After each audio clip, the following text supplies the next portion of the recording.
नमस्कार, मैं हूँ रुद्रेश कुमार और स्वागत है आपका हमारे डिजिटल प्लेटफ़ॉर्म अमर उजाला.com पर। आज हमारे साथ हैं उत्तराखंड के डीजीपी श्री अभिनव कुमार जी। अब आज हम उनसे बात करेंगे पिछले 24 साल में पुलिस का सफ़र, जब से राज्य स्थापना हुई है, पुलिस का सफ़र किस तरह से रहा? किस तरह की पुलिस उस वक़्त थी और आज किस वक़्त कैसी पुलिस है और आने वाले समय में क्या चुनौतियाँ हैं, उनके लिए किस तरह से पुलिस तैयार है? सर, स्वागत है आपका हमारे बहुत चैनल में। बहुत धन्यवाद हरीश जी। तो और सबसे पहले तो मैं अमर उजाला डिजिटल के सभी व्यूअर्स को राज्य स्थापना दिवस की अग्रिम बधाई देना चाहूँगा। और मतलब आशा करता हूँ कि आपके इस चैनल के माध्यम से हम लोग उत्तराखंड पुलिस की जो महत्वपूर्ण बातें हैं, जो पिछले 24 साल का इतिहास रहा है, आगे की जो योजनाएं हैं, जो हम बेहतर पुलिस सेवाओं के लिए करने जा रहे हैं, अपने पुलिसकर्मियों के कल्याण के लिए करने जा रहे हैं, इस आपके इस प्लेटफॉर्म के माध्यम से अधिक लोगों को इसके बारे में जानकारी मिलेगी। है कि जैसे बहुत लंबे अरसे बहुत लंबी लड़ाई के बाद उत्तराखंड का जन्म हुआ। पुलिस मिली, पुलिस उत्तर प्रदेश बहुत बड़ा राज्य था, तो पुलिस को कैसी पुलिस नए राज्य को मिली 24 साल पहले? देखिए, हमें थोड़ा सा इसमें इतिहास में ले जाना चाहूँगा कि जो हमारे राज्य गठन का आंदोलन था, विशेषकर जो 90 का दशक था, उसमें कई सारी ऐसी दुखद घटनाएं हुई जिसमें जो राज्य आंदोलनकारी थे, उनका सीधे उस समय जो तत्कालीन यूपी पुलिस थी, उससे सीधे टकराव की स्थिति उत्पन्न हुई। और कई ऐसी घटनाएं हुई जिसमें पुलिस द्वारा हिंसा का प्रयोग किया गया। रामपुर तिराहा कांड हमारे सामने है, जिसमें कि पुलिस के द्वारा अत्याचार की भी मतलब बड़ी दुखद और मैं कहूँगा घृणात्मक टाइप का वारदात सामने आई कि महिलाओं के साथ दुर्व्यवहार किया, बलात्कार की बात आई, ये सब चीज़ें हुई। और उसके बाद भी लगातार चलता रहा। तो उसमें कई जगह आंदोलनकारी पुलिस की गोली का शिकार हुए, कई जगह पुलिसकर्मी भी आंदोलनकारियों के मतलब गुस्से का उनको मतलब दिक्कत, एक आध जगह कैजुअलिटीज भी हुई पुलिस की। तो इस तरह से एक पुलिस और यहाँ की स्थानीय जनता के बीच में एक अविश्वास और टकराव की स्थिति बनी थी आंदोलन के राज्य आंदोलन के फलस्वरूप। तो जब राज्य गठन हुआ 9 नवंबर 2000 को, उस समय मैं तो यहाँ अक्टूबर 99 से देहरादून में कार्यरत था। तो मुझे इस बात का सौभाग्य मिला कि मेरी मंच की सुरक्षा की ड्यूटी मुझे मिली थी। तो अपनी आंखों के सामने मैंने एक तरह से राज्य का गठन होते देखा, सृजन होते देखा। राज्य भी अस्तित्व में आया और हमारी पुलिस भी अस्तित्व में आई। तो मैं तो मतलब अपने को बहुत सौभाग्यशाली समझता हूँ कि उन चुनिंदा अधिकारियों में से हूँ जिनके सामने उत्तराखंड राज्य और उत्तराखंड पुलिस दोनों ने जन्म लिया। और 24 वर्ष होने जा रहे हैं अभी 9 नवंबर को। तो 24 वर्षों में मेरा मानना है कि उत्तराखंड पुलिस जो है, एक तो ये जो पुरानी जो एक दुखद इतिहास था स्थानीय जनता के साथ अविश्वास का, हिंसा का, उस इतिहास को हमने धीरे धीरे कैसे ओवरकम किया और कैसे उस अविश्वास को धीरे धीरे कम किया, दूरी कम की, और स्थानीय जनता की आकांक्षाओं के अनुरूप, उनकी अपेक्षाओं के अनुरूप हमने उत्तराखंड पुलिस को ढालने की कोशिश की। सर, जैसे बहुत सारी चीज़ें हैं, देश भर के आंकड़े आते हैं एनसीआरबी के कई उनके जो है, तो हम देश में कई मामलों में नंबर वन है, जैसे रिकवरी, हाँ, चोरी वगैरह। तो ऐसे कौन कौन से मामले, कौन कौन से हेड हैं जिनमें हम देखिए, मेरा सबसे मानना यह है कि एक तो हमारा जो अनावरण का प्रतिशत है, वो जो राष्ट्रीय औसत है उससे कहीं बेहतर है। संपत्ति की बरामदगी का जो हमारा प्रतिशत है, वो भी राष्ट्रीय औसत से बेहतर है। कन्विक्शन का जो प्रतिशत है, वो भी कई वर्षों में राष्ट्रीय औसत से बेहतर रहा है और कई वर्षों में राष्ट्रीय औसत के आसपास रहा है। तो वो भी एक मैं समझते बहुत उसकी बात है। लेकिन देखिए, क्राइम का तो ऐसी चीज़ है कि क्राइम के मामले में हम अपने को अन्य राज्यों से कंपेयर करें तो वो एक तरह से ठीक नहीं है, क्योंकि हिमाचल, जम्मू कश्मीर, 3-4 राज्य ही हैं जिनकी आबादी है वो हमारे से कंपेरेबल है। अब बाकी तो बड़े-बड़े राज्य हैं, कोई 5 करोड़ की आबादी है, कहीं 10 करोड़ की, कहीं उत्तर प्रदेश में तो 25 करोड़ की आबादी है।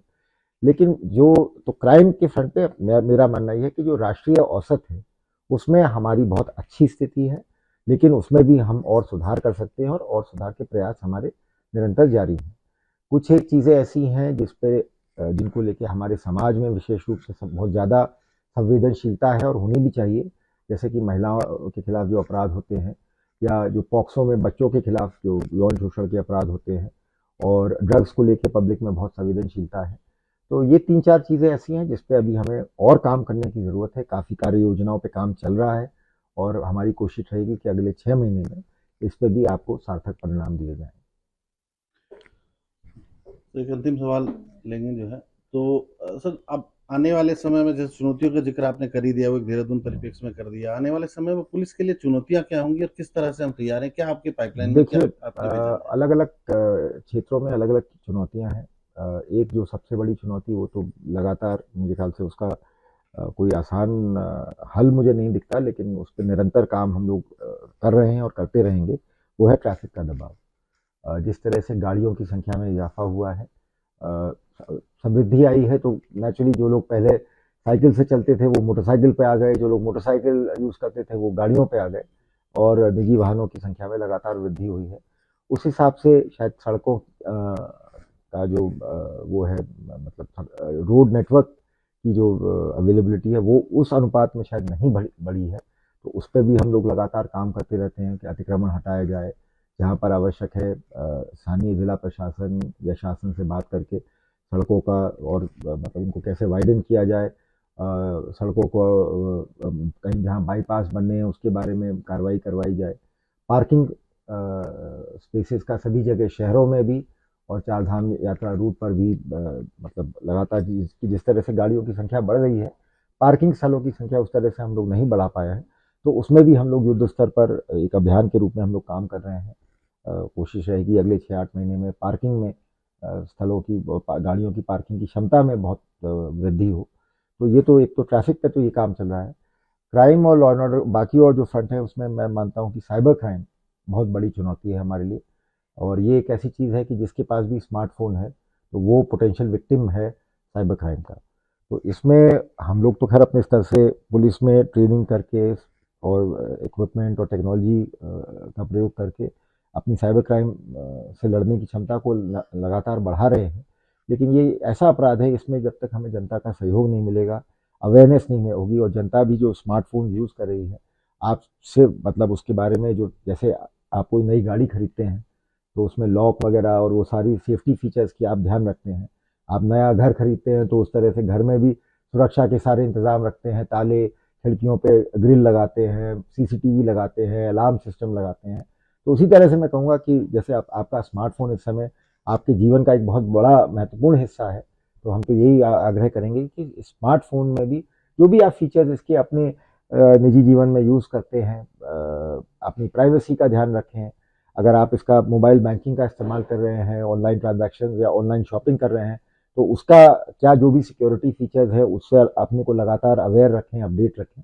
तभी साइबर क्राइम की चुनौती का हम लोग सामना कर पाएंगे। तीसरी चीज़ जो मैं कहना चाहूँगा वो है ड्रग्स की समस्या। ये मतलब हमने देखा, पंजाब हमारा ही पड़ोसी प्रदेश है पंजाब, किस तरह से वहाँ पे हमारे पड़ोस के देश से एक टारगेटेड तरीके से स्मगलिंग करवाई गई ड्रग्स की, और वहाँ के यूथ को इसका मतलब आदी बनाकर पूरे समाज को अस्थिर करने का प्रयास किया गया। तो यहाँ पर भी, क्योंकि हमारा एक तो नेपाल से बॉर्डर लगा है, और उसके अलावा भी जो मतलब जो सीमावर्ती जनपद है, कई जनपद हैं उत्तर प्रदेश के जहाँ पर अफीम की खेती वगैरह होती है, और वहाँ से उस अफीम को हेरोइन में या स्मैक में कन्वर्ट करके हमारे यहाँ भी सप्लाई किया जाता है। तो ये थोड़ी चिंता के विषय है। इसमें हम तो लगातार काम कर रहे हैं, और हमारा प्रयास यही है कि हम लोग पेटी यूजर्स, जो फर्स्ट टाइम यूजर्स है या कॉलेज के बच्चे हैं, उनको तो हम काउंसलिंग के माध्यम से या साइकियाट्रिक ट्रीटमेंट या मेडिकल ट्रीटमेंट के माध्यम से उनको टैकल करें। और जो बड़े तस्कर हैं इस ड्रग्स के ट्रेड के पीछे, जो बड़े नेटवर्क्स हैं, उनको हम उनके पीछे पूरी शक्ति लगाएं, अपनी एसटीएफ के माध्यम से, यूपी पुलिस से सहयोग लेके, नेशनल एजेंसी से सहयोग लेके। तो उस पर हम लगातार काम कर रहे हैं, और वो आगे के लिए एक बड़ी चुनौती है। तो 24 साल पहले किस तरह का क्राइम था और किस तरह से जो पुलिस उससे टैकल करती थी, धीरे धीरे संसाधनों में किस तरह से बढ़ोतरी मतलब हुई देखिए, है? मैं चूंकि जैसा मैंने पहले भी बताया, अक्टूबर 99 जी से हाँ जी। देहरादून में काम कर रहा था। तो उस समय एज सहायक पुलिस अधीक्षक यहाँ का देहरादून का क्राइम देखने को मिला, और हरिद्वार बगल का ज़िला, बाकी कुछ थोड़ा बहुत गढ़वाल। उसके बाद मैं पौड़ी गढ़वाल गया। वहाँ राज्य गठन के बाद मैं पौड़ी का पहला एसपी बना नए राज्य में। तो वहाँ भी 1.25 साल के करीब लगभग काम किया, और पहला चुनाव जो था 2022 में राज्य का, वो चुनाव मैंने पौड़ी एसपी के रूप में कराया। तो उस समय जो क्राइम का स्वरूप था बहुत डिफरेंट था। क्राइम तब भी होता था और तब भी यही था मुख्य रूप से कि जो बड़ी वारदातें होती थी हमारे यहाँ, वो बाहर के अपराधी आके करते थे। मेनली मुजफ्फरनगर, सहारनपुर, बिजनौर, मेरठ, इस वहाँ के जो कुख्यात अपराधी थे वो यहाँ पे आके लूट डकैती की घटनाएं और या फिर फिरौती अपहरण की घटनाएं, इस प्रकार की घटना। और कुछ एक जगह मतलब सड़क रोड होल्ड अप उस समय बड़ा बड़ा वो था, क्योंकि उस समय इस तरह के हाईवेज नहीं बने थे। तो सिंपल 2 लेन के हाईवेज थे, रात में रोशनी नहीं थी, तो कई जगह बसों को रोक के लूटपाट की घटनाएं, राहजनी जिसे कहते हैं। तो इस प्रकार का वहाँ क्राइम का स्वरूप था। और धीरे धीरे जब राज्य बना तो एक तो पुलिस की संख्या में भी वृद्धि हुई, पुलिस के अधिकारियों की यहाँ जो संख्या थी, एक फुल फ्लेजेड पीएचक्यू का यहाँ गठन हुआ। तो उस गठन के फलस्वरूप मेरा मानना ये है कि यहाँ जो 13 जिले हमारे नए राज्य में आए, इनमें जो पुलिसिंग की क्वालिटी थी, सुपरविजन की क्वालिटी थी, वो निश्चित रूप से वो सुधरी। अच्छा, नए राज्य में एक बहुत अच्छी चीज़ ये रही कि चूंकि छोटा राज्य था, तो जनप्रतिनिधियों तक पब्लिक की एक्सेस, और खासतौर से माननीय मुख्यमंत्री जी और जो माननीय मंत्रीगण हैं, उनके पास पब्लिक का पहुंचना अपनी शिकायतें लेके बहुत सरल हो गया यूपी के मुकाबले। तो उसकी वजह से भी पुलिस की जवाबदेही बढ़ी, पुलिस की संवेदनशीलता बढ़ी, और जनता के साथ संवाद का जो एक वो था, वो भी जो दूरी थी, कमी थी, उसको भी बढ़ाया गया। तो ठीक है, ये तो कभी भी ऐसा किसी भी पुलिस फोर्स के बारे में हम नहीं कह सकते कि 100% पब्लिक हमसे सेटिस्फाइड है। लेकिन मेरा मानना ये ज़रूर है कि जो 9 नवंबर 2000 को एक जो स्थिति थी उसके कारण मैं बता चुका हूँ, और आज जब हम 9 नवंबर 2024 को उत्तराखंड का स्थापना दिवस मनाने जा रहे हैं, तो ज़मीन आसमान का अंतर आया है। पुलिस का जनता के साथ जो संवाद है, जो संबंध है, जो विश्वास का और सेवा भाव है, उसमें बहुत सुधार आया है। पुलिस की क्षमता में, कार्यकुशलता में बहुत सुधार आया है। और डेफिनेटली राज्य बनने के बाद, चूंकि यहीं पे देहरादून में अस्थायी राजधानी स्थापित की गई है, तो यहाँ पर राजभवन भी है, माननीय मुख्यमंत्री जी का आवास भी है, सचिवालय है, विधानसभा है। तो इन सब के इंस्टीट्यूशंस के यहाँ आने से डेफिनेटली देहरादून शहर में लॉ एंड ऑर्डर के फ्रंट पे चुनौतियाँ बढ़ी हैं, ट्रैफिक के फ्रंट पे बहुत ज़बरदस्त चुनौती बढ़ी है, और क्राइम के स्वरूप में भी परिवर्तन आया है। लेकिन जिस तरह से उत्तराखंड पुलिस के संसाधनों में, हमारी जनशक्ति में, हमारी टेक्निकल कैपेबिलिटीज़ में, गाड़ियों की संख्या में, कंट्रोल रूम में जो हमारे टेक्नोलॉजी हम लोग अब इस्तेमाल कर रहे हैं, ट्रैफिक मैनेजमेंट में जो टेक्नोलॉजी इस्तेमाल कर रहे हैं, तो इस सब में भी बहुत सुधार आया है। तो एक प्रगति की यात्रा है। मैं ये नहीं कहूँगा इसका कोई फाइनल डेस्टिनेशन है, एक निरंतर यात्रा है। और जैसे जैसे हमारे प्रदेश की जनता की आवश्यकताएं और अपेक्षाएं बदलती रहेंगी, हम लोग भी अपने कार्यशैली में परिवर्तन लाते हैं। अगर आप ये वीडियो YouTube पर देख रहे हैं तो हमारे चैनल को सब्सक्राइब करें और बेल आइकन को दबाना ना भूलें। अगर आप Facebook पर ये वीडियो देख रहे हैं तो हमारे पेज को लाइक करें।